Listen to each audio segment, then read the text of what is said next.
Mind Your Farm Business on RealAgriculture.com is brought to you by RBC Royal Bank.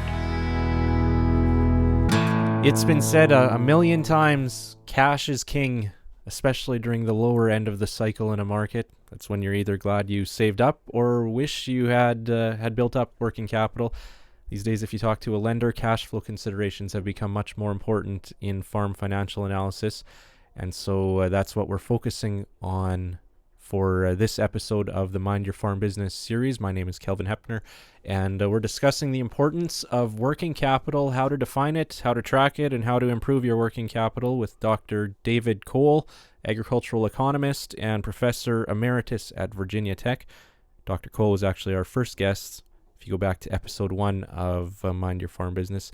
And the thing is, as he points out, it's not rocket science, but maintaining a healthy working capital level is absolutely critical for positioning a business for success.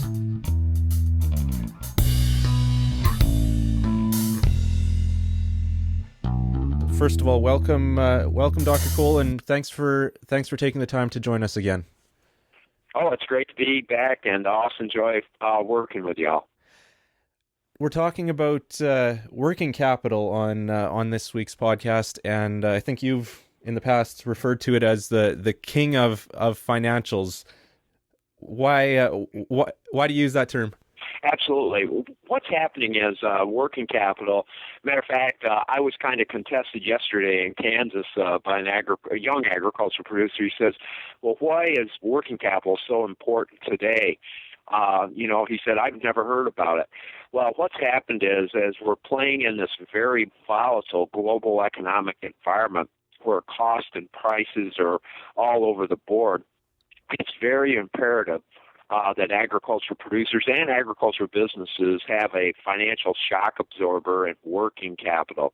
And, the definition of working capital is basically current assets that you can turn to cash within a year without disrupting normal operations. And one of the things is people are getting kind of slap happy right now because they have a lot of equity on the balance sheets. In other words, equity in land or, other assets out there. But what can really shut a business down is when you cannot generate enough cash or working capital by taking current assets and turning them to revenue and cash to cover expenses, to cover debt service and other obligations. And so this world volatility in the financial markets, along with just overall uncertainty in the marketplace, and then uncertainty in cost, places a strong premium on the concept called working capital. In the past, there's probably been more of a focus on having that equity, but as you say, equity doesn't pay the bills? Yeah, no, exactly. In the past, I heard a producer say, well, I keep my debt-to-asset ratio under 20%, and if I got the dirt, I can't get her. And I had a producer tell me that in the past few months, but my comment is a wheelbarrow full of dirt doesn't pay the bills. And one of the things is, I want people to think about this on the webcast or on the podcast here, that number one, profits is your kingdom. Number two, cash is king. And again, in the past, we've depended so much on the equity on the balance sheet, but the current markets and the way things are going, you have to be what we call resilient and agile. And that working capital gives you that resiliency. In other words, push comes to shove, you can, come up with the internal revenue and cash.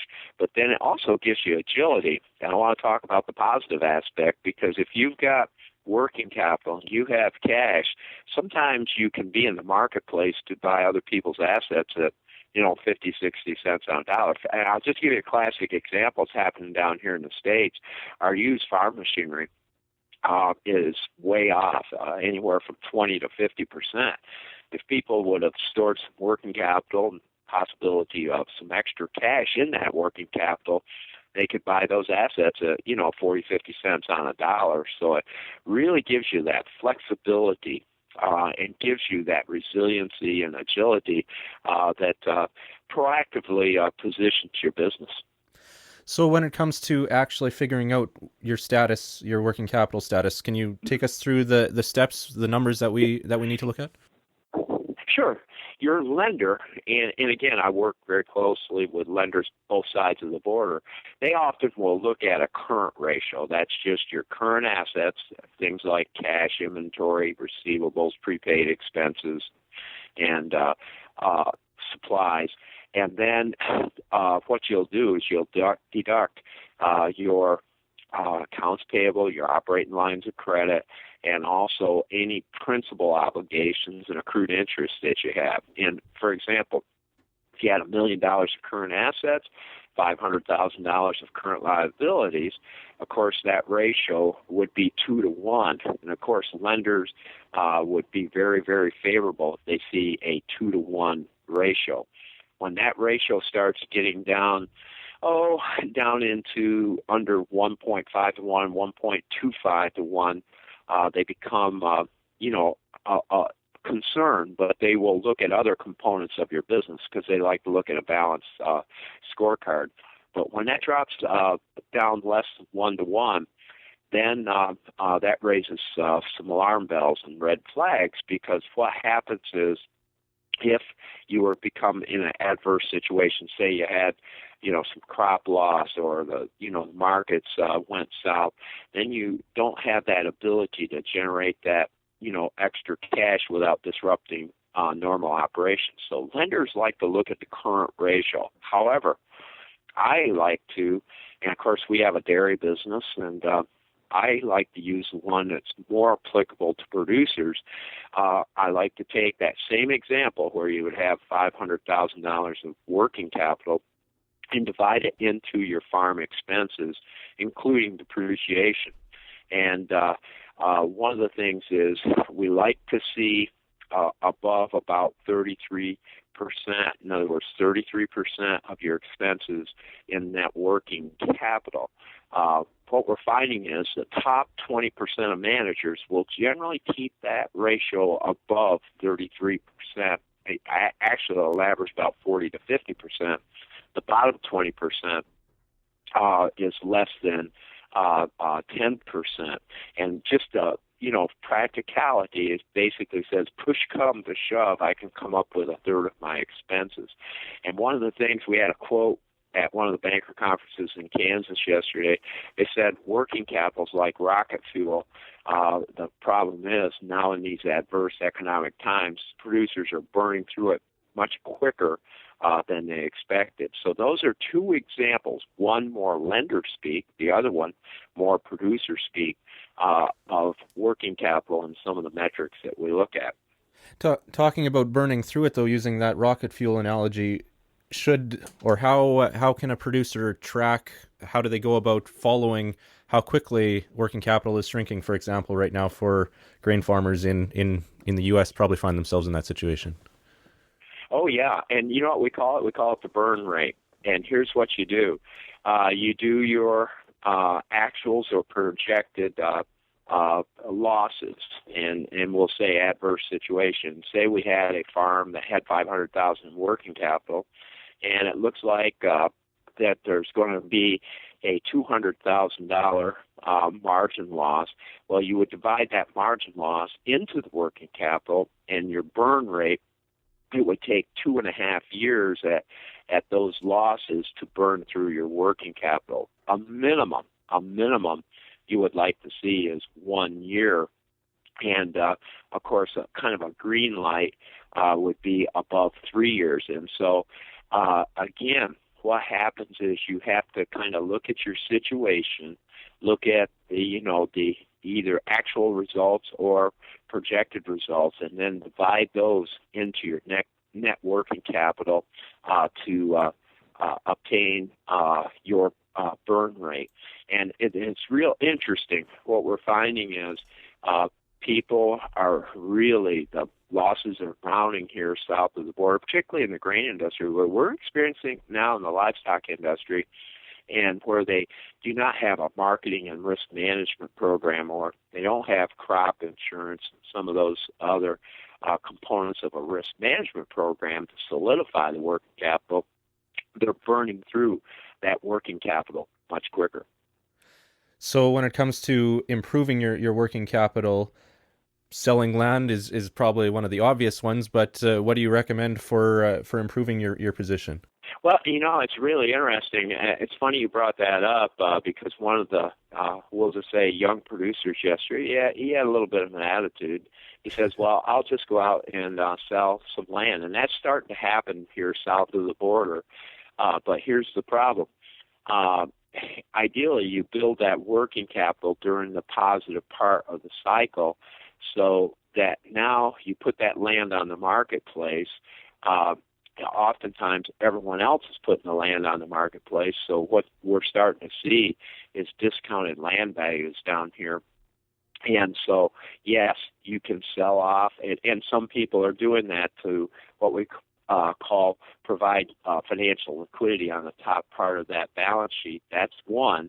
Number two is you can also take and stretch out some of your operating losses onto term debt.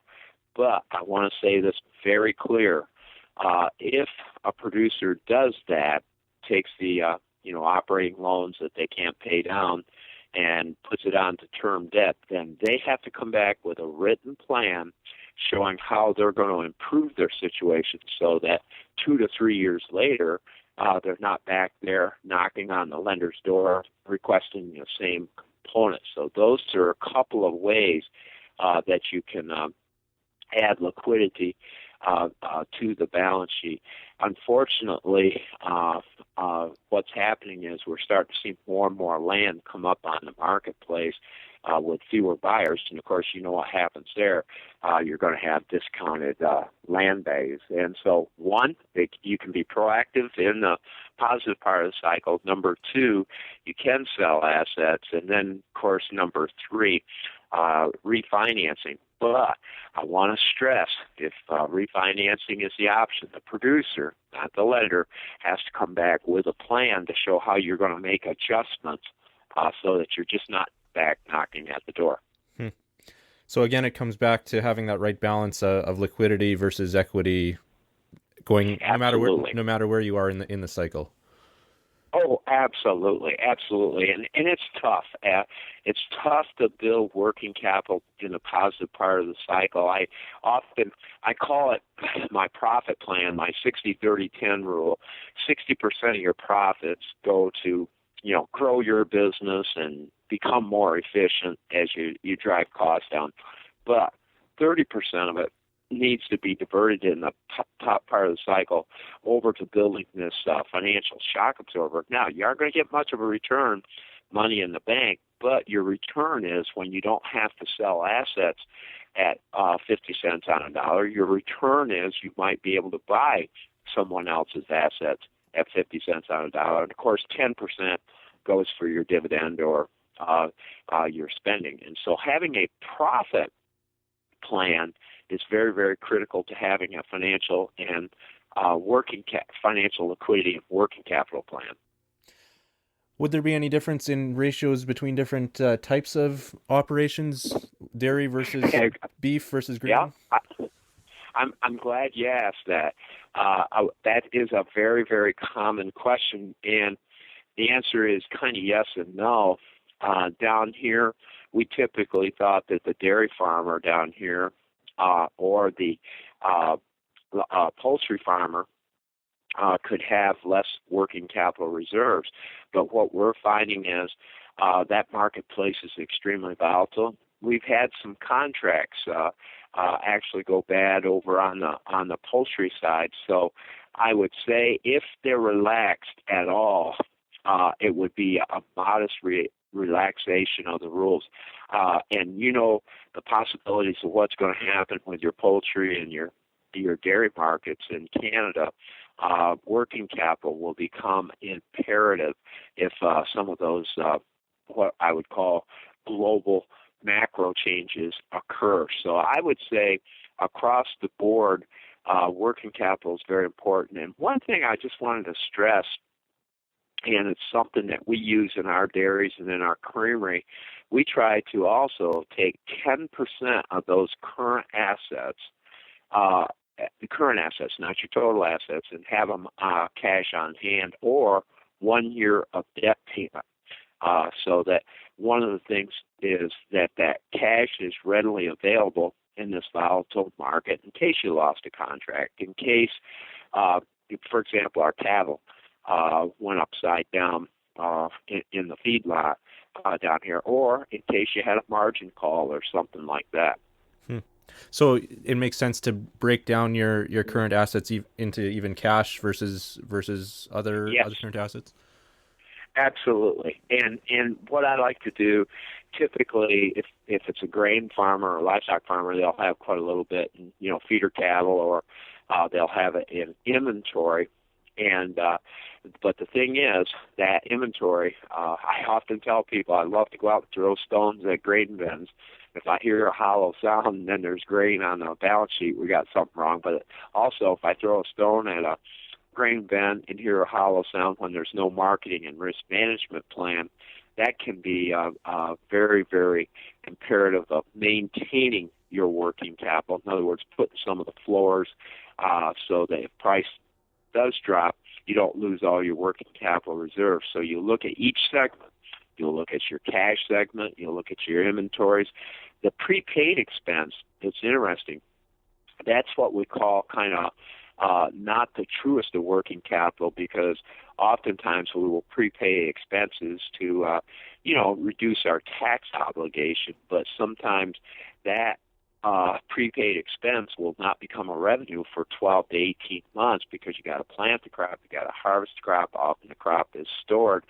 So there's a concept called true working capital. The true working capital, of course, is cash, but then depending on your inventories and your sale dates on inventories, your true working capital can vary throughout the year. And then, of course, prepaid expense oftentimes is kind of a lag out there. So you could be real strong on that current ratio or working capital to expenses, but you may have to wait,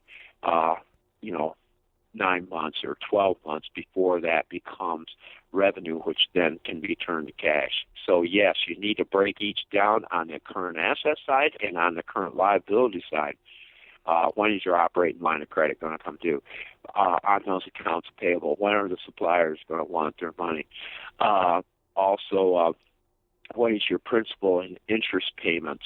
When are they due? So having that debt schedule, knowing those obligations over on the other side, and then, of course, matching it over onto the current asset side, very critical. And that's one of the things we're finding right now as a number of lenders are working through customers. They are really breaking that down in segments. Tax obligations would probably be another one when you're turning assets or inventory into cash. Absolutely. And one of the things that we're finding is all of a sudden people are going, oh my goodness, I didn't realize I had this tax obligation. And oftentimes it'll lag about a year. And unfortunately, it will lag in the year that you can least afford it. And so we are starting to see some financial stress because of the tax obligations, where people deferred income or push taxes to the future. They're getting hit with a double barrel with the tax obligation as well. Mm-hmm.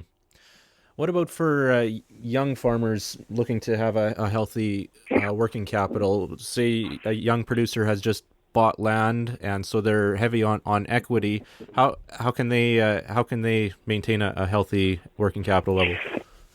Yeah, here's the problem with a young producer. They want to grow that business, but then they want to preserve some of the working capital. And so what I really feel that sometimes they have to be what I call selective growth. And the problem is that never occurs because all the farms come up for rent or sale all at one time.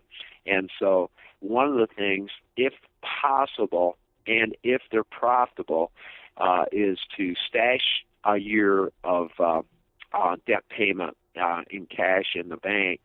And again, you won't do it overnight. You might work that up over a 3 or 4 year period. So what I'm trying to say is put a little aside each and every year. Still grow because you've got to grow out there, but do it disciplined over a 5 to 7 year period. And then if some adversity comes, then you will have it to withdraw from. But it's not easy for a young producer because they've got the mixed objectives. They want to grow, but they don't want to lose everything. And I had a young couple say, we worked hard for this first $1 million worth of equity, and we don't want to lose it overnight. So they actually had a plan where they set a little aside each year when they were in the profitable part of the cycle so that they could preserve those assets, when the eventual downturn has come. And actually, in that case, the downturn has come, and they're able to work through it. So it's a real, a tough situation there for young agriculture producers. So if you could sum this up for producers, kind of give a take-home, how do you recommend a farm go about implementing these ideas and these concepts? Okay, my advice would be to farmers,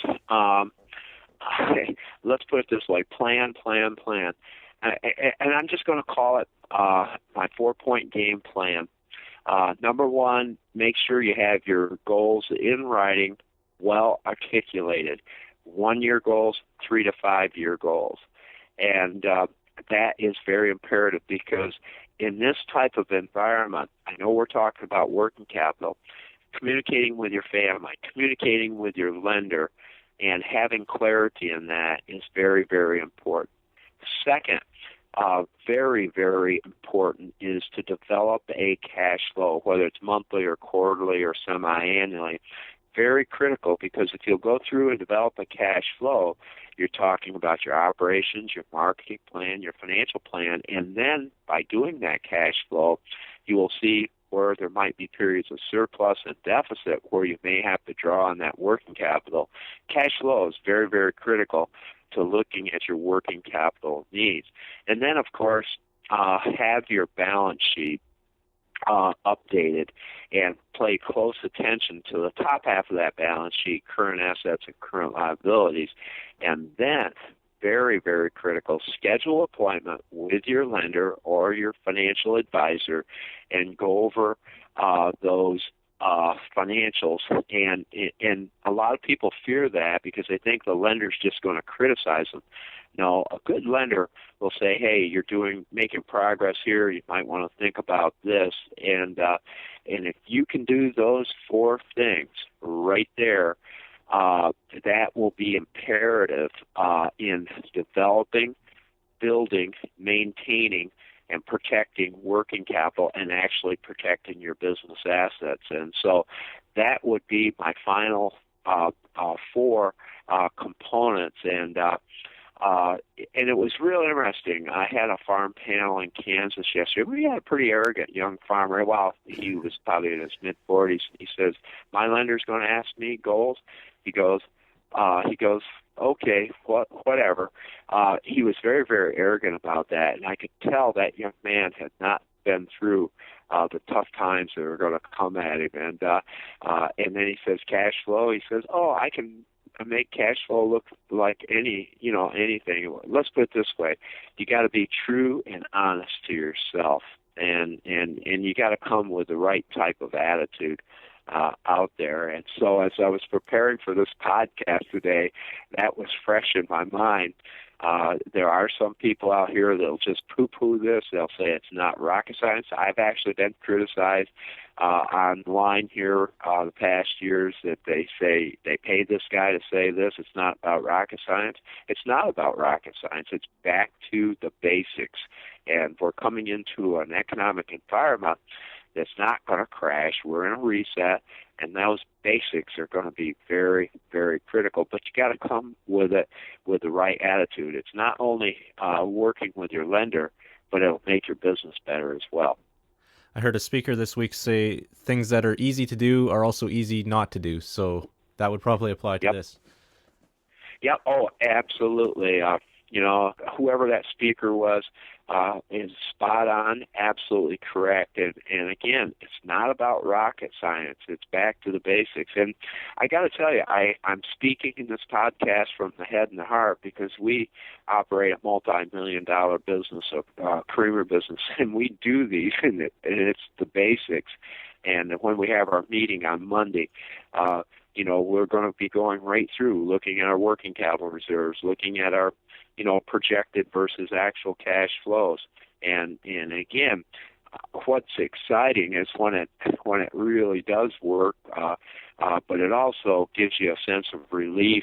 You kind of know where you're at in case you have a, macro or a micro snafu in the business. Well, thanks again for taking the time to join us, Dr. Kohl.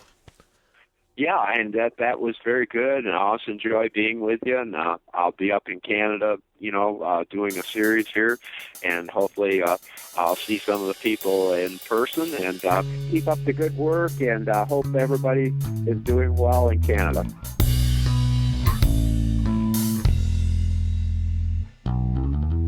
So keeping enough cash and current assets on hand isn't, again, necessarily rocket science, as Dr. Kohl says. But, of course, we like to test the limits, and we get away with something for a while, especially during the good times. And then things get harder, and all of a sudden a business is in trouble. As Dr. Kohl says, working capital is the financial shock absorber when you hit a rough patch. Thanks again to Dr. Kohl, to RBC Financial for partnering with us on the Mind Your Farm Business series. And thank you for listening.